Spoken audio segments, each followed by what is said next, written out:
பாட ஆரம்பிக்கிறதுக்கு முன்னாடி நம்ம துவா ஓதிக்கலாம். ரப்பி ஷ்ரஹ்லி சத்ரி வயஸ்ஸிர்லி அம்ரி வஹ்லுல் உக்தத்தம் மின் லிசானி யஃப்கஹு கௌலி.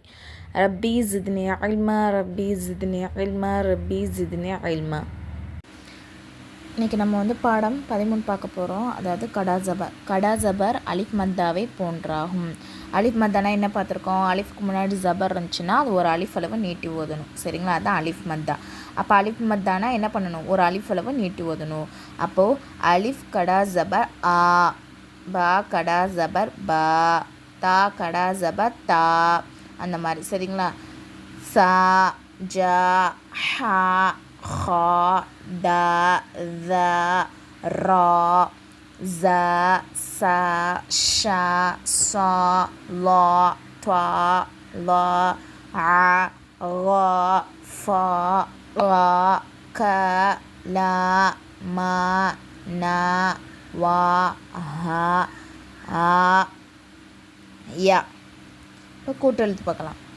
ஆ அலிஃப் கடா ஜபர் ஆ, தால் ஜபர் த. ஜபர் பெற்ற எழுத்துக்களை என்ன பண்ணிடக்கூடாது? ஹரக்கத் பெற்ற எழுத்துக்களை நீட்டிடக்கூடாது. அப்போது தால் ஜபர் த.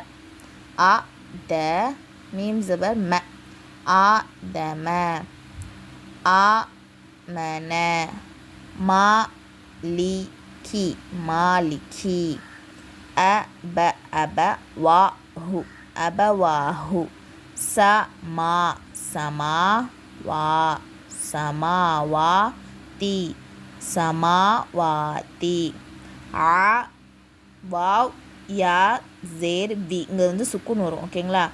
ஆவி ந ஆவீன, யா சா யா சா லி who yeah சாலிஹூ, Ila Ila who நா இலாஹுனா.